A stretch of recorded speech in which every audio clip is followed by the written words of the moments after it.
Olá, tudo bem? Aqui é seu amigo e pastor Ivo Nogueira para uma conversa muito breve, muito especial. Hoje nosso assunto é traição. Talvez de todas as dores que a gente enfrente na vida, traição é uma das que mais e profundamente nos atinge e nos causa muitos danos pessoais, psicológicos e quase que em todos os níveis.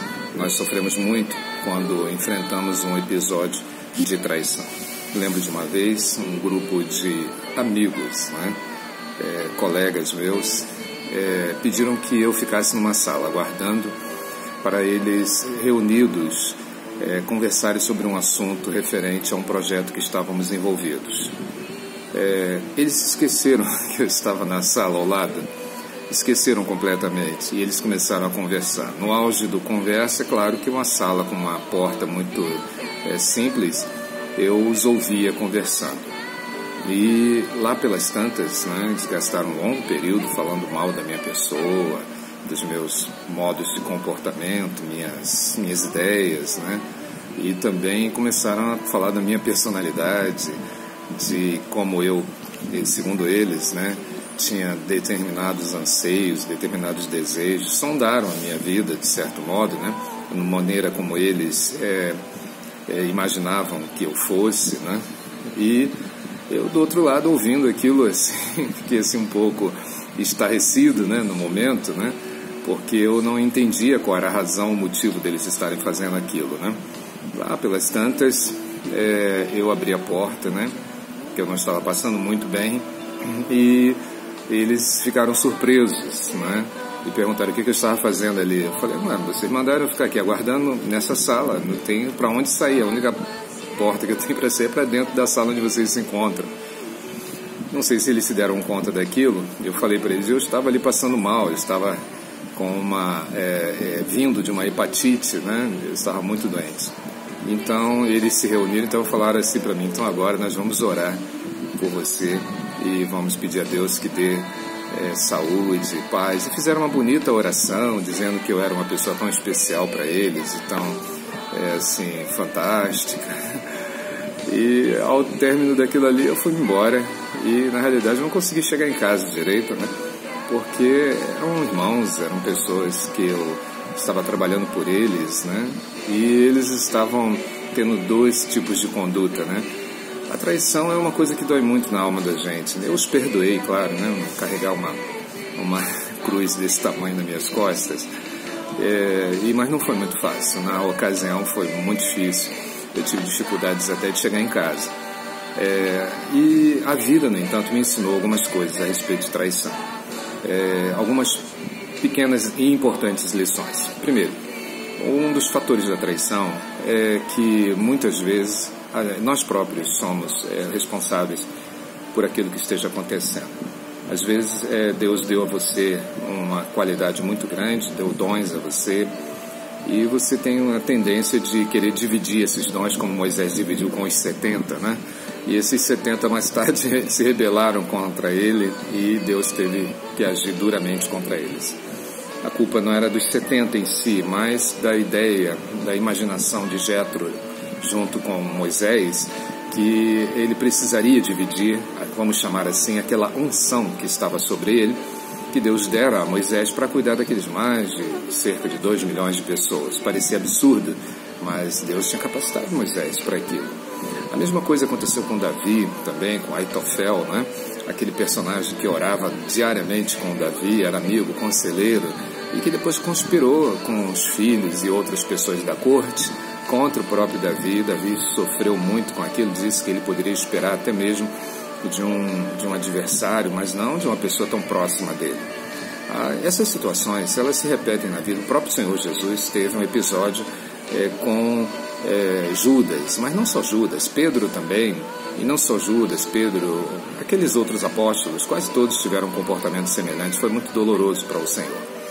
Bem, o apóstolo Paulo talvez foi mais além, porque ele formou pessoas, ele discipulou pessoas, ele ganhou pessoas para Cristo, e aí depois essas pessoas começaram a traí-lo, né? E foi muito duro para ele. Aqui em 2 Timóteo, capítulo 4, ele faz um elenco, né, das pessoas que o decepcionaram, né? Ele começa por um camarada que ele elogiou muito em Colossenses.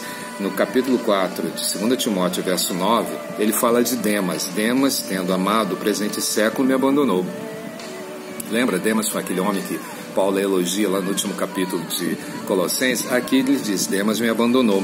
Cretense foi para a Galácia, né? Tito para Dalmácia. Olha quanta gente deixou o apóstolo, claro, alguns desses para cumprir uma missão. Somente Lucas está comigo, e ele diz, toma Marcos, né? E traze, pois me é útil para o ministério. Então, vamos nos reconciliar a Marcos, porque todos me deixaram.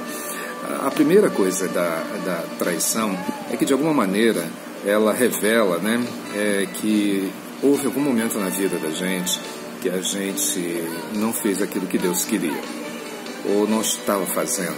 E para a gente entender isto, é necessário muitas vezes que a gente passe pela dor do coração de Deus dentro do nosso coração. E aí você tira uma lição muito forte nessa hora, né? Eu tenho coisas que Deus me deu e que Deus fez por mim e que eu não correspondi. Eu creio que Deus doeu muito no coração do Pai. E agora eu estou aqui, a mesma coisa, eu apostando em pessoas e crendo e elas abandonando o paraíso, abandonando por motivos tão pequenos, né? Não querem sonhar junto comigo. Muito bem, querido. Muito bem, querida. Essa é uma lição. Uma outra lição também que a gente traz num período de traição é que, primeiramente, aliás, em segundo lugar, as pessoas são assim mesmas, entendeu? Cada um tem o seu caminho, tem a sua trajetória. A gente não adianta a gente querer colocá-la dentro de um caixote, dentro de uma jaula e dizer para elas que elas devam ser daquela maneira, daquele modo. Elas têm o jeito delas, elas têm o caminho delas, e isso vai conflitar diretamente com os nossos caminhos.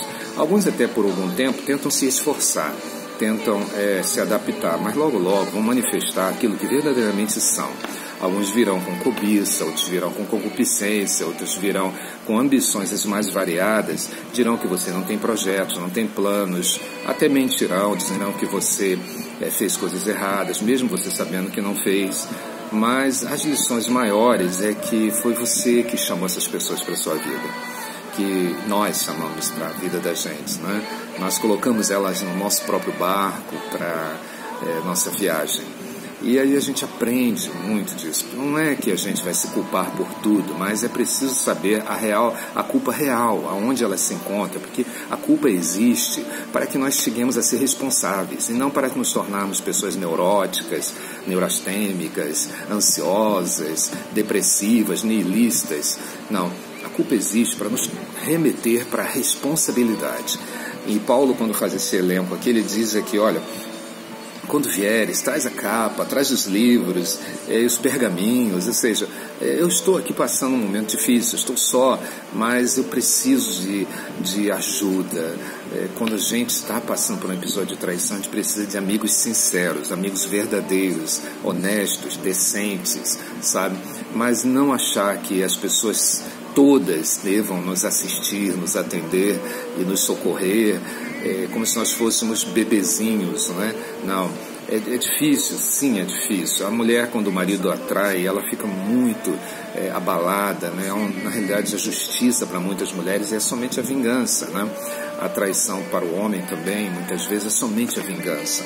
O apóstolo Paulo diz no versículo 14, Alexandre o latoeiro causou-me muitos males, o Senhor lhe dará a paga segundo as suas obras. Então, um profissional, né, da arte do ferro, Alexandre, ele entristeceu demais o coração do apóstolo Paulo, demais mesmo. Às vezes pessoas tão habilidosas, tão cheias de qualidades, né? Além de traírem, difamam, caluniam, injuriam, atraem pessoas, arrastam outras com elas, e as pessoas ingenuamente não fazem uma reflexão bíblica, fazem uma reflexão pautada pela justiça pessoal, pelos brios, pelos valores morais, mas não por aquilo que Deus realmente tenha mandado elas refletirem, e elas próprias muitas vezes não conseguem vencer nem a si próprias para perdoar se porventura aquela pessoa tenha cometido qualquer coisa. Eu aprendi nos episódios de traição, não adianta a gente se justificar, porque há uma semente, uma raiz de amargura que se instala no coração das pessoas, e se você vai se defender, aquilo ali se embrutece, brutaliza-se cada vez mais. É preciso que você primeiro arranque isso, é preciso que em primeiro lugar você diga para essa pessoa: perdoe-me, por favor, perdoe-me, mesmo que você não tenha feito, porque foi plantado dentro da cabeça dessa pessoa, foi colocado no coração dela que você cometeu um desatino, cometeu um erro muito sério, e isso daí ela pensa que seja verdade. E se você for se defender, se justificar, essa pessoa vai simplesmente se fortalecer mais.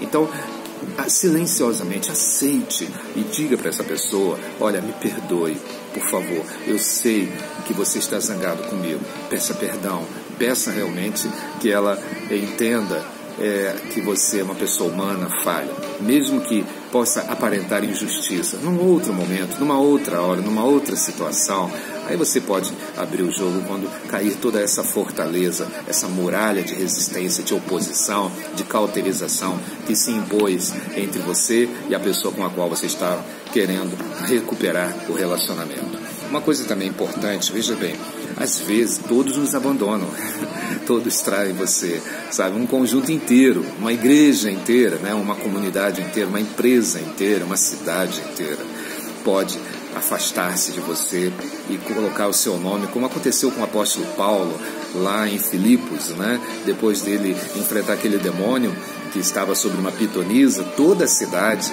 começou a falar mal de Paulo, prenderam, caluniaram, injuriaram, colocaram ele numa prisão e ele estava ali solitário. Não tão solitário, né? Silas estava com ele, muito mais ainda os anjos também. Agora, preste bem atenção. Aqui a Bíblia diz assim, em 2 Timóteo 4,16: na minha primeira defesa, ninguém foi a meu favor, antes todos me abandonaram, todos, todos. Às vezes, todos abandonam você lá no Calvário, todos abandonam você lá no deserto, todos abandonaram a Jó, entendeu? Todos abandonaram a Davi, às vezes todos nos abandonam. Para quê? Para que isso acontece? Paulo diz no versículo 17 de 2 Timóteo, capítulo 4, mas o Senhor me assistiu e me revestiu de forças. Há situações que todas as pessoas nos abandonam e você fica só, mas é um engano que você esteja só. É uma ilusão, é um sentimento de autocomiseração às vezes que está dominando o seu coração. É que tem momentos que você precisa estar só com Deus. E aí Deus tira todas as pessoas. Todas, às vezes até seus parentes, melhores amigos, irmãos, igreja, tira todos. Essa hora é só você e Deus. Nunca você dirá: Deus meu, por que me desamparaste? Porque Ele não te desampara. Só uma pessoa teve uma experiência como essa, profunda, foi o Senhor Jesus. E Ele disse: eis que estou convosco todos os dias, até a consumação dos séculos. A traição é dolorosa, o abandono também, mas trazem lições muito profundas, que só você pode decidir. Se você decidir ser uma vítima, você vai ficar muito mal. Se você decidir ser um vingador, no final você vai ficar muito mal. Se você quiser passar panos quentes e dizer, ignorar, fingir, ou então transferir para não sentir a realidade do problema, você vai ficar muito mal. Mas se você atravessar com resignação, esperar o tempo, a semente vai brotar. Fizer coisas boas nessa hora, não coisas ruins, tomar boas decisões, alimentar novas amizades, semear coisas boas, profetizar, louvar, ler a palavra, partilhar, mostrar que o mal pode estar do lado de fora, mas não está do lado de dentro. Você vai mostrar para todas as pessoas que algo importante vai acontecer. No seu tempo vai nascer. Você lançou o seu pão sobre as águas. Depois de muitos dias, essa semente vai dar um fruto. A chuva, a tempestade vai passar. O deserto vai se encerrar. Você vai chegar a uma nova realidade. E aquilo que você plantou sozinho com Deus, com lágrimas, você vai voltar com alegria, celebrando, entende? A glória de Deus. E Paulo diz no verso 18, 2 Timóteo capítulo 4, o Senhor me livrará também de toda a obra maligna. Deus também vai livrar você de toda a obra maligna. Vai ficar tudo bem. Vai ficar tudo bem. Vai passar. Vai passar. Vai passar. Você é campeão. Vai passar. Fique com Deus. Fique com Deus. Ele nunca deixou de estar com você. O Senhor teu Deus. Amém. Amo muito você. Deus também Se entregou por você. Ele nos ama com amor eterno. Para te curar e te restaurar.